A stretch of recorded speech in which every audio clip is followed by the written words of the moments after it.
Doctor साहब एक सवाल यल्ला के हवाले में बताइए, आपके पास कितनी मालूमात हैं। मैं चाहूँगी कि आपकी मालूमात से हम सब और हमारे अजीज़ नाज़रीन जो है वो खूब इस्तेफादा करें।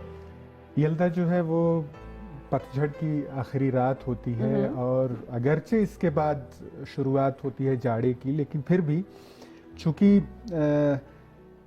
रात के बढ़ने का सिलसिला यहाँ ख़त्म होता है, यानी तारीकी ख़त्म होती है, इसलिए उस जश्न को बहुत मनाया जाता है बहुत अच्छी तरह से। और हिंदुस्तान में हम इसको बड़े ही धूमधाम से मनाते हैं, ख़ास तौर पे मकर संक्रांति कहते हैं इसको, यानी जो खुर्शीद है वो खुर्शीद जो है वो बुर्ज कमान से बुर्ज बुज़ में तहवील करता है। ये बहुत ही इम्पॉर्टेंट बात है, बहुत अहमियत इसकी है।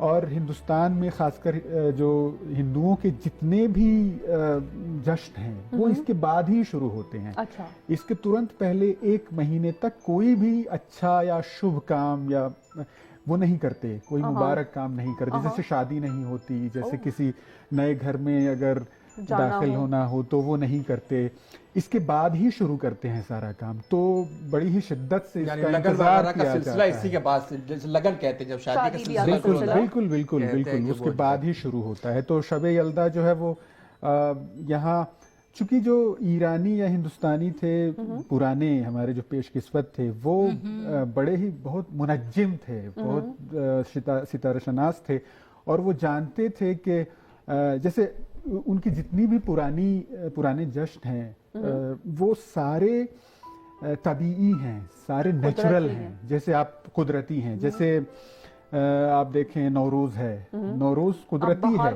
है, हाँ, कोई जरूरी नहीं कि आप किसी दीन या किसी फरहंग या किसी कौमियत से आप ताल्लुक रखते हो तभी नौरोज खुद वो बाहर का पैगाम आएगा, आप खुश हो जाएंगे, खुद अपने आप में एक कुदरती जश्न। उसी तरह से शब यल्दा भी एक तबीई एक कुदरती जश्न है।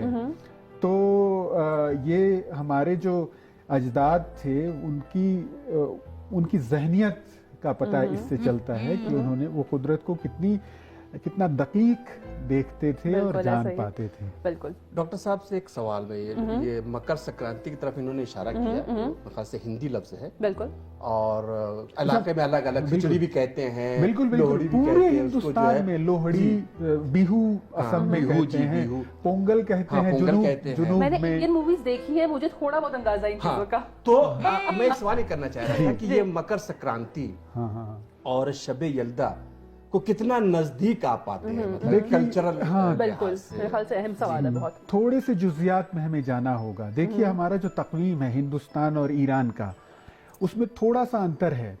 हमारे यहाँ भी दो तरह के तकावीम हुआ करते थे, एक सायन और एक निरयन, मतलब एक जो है इक्विनॉक्स के साथ, एक इक्विनॉक्स के बिना।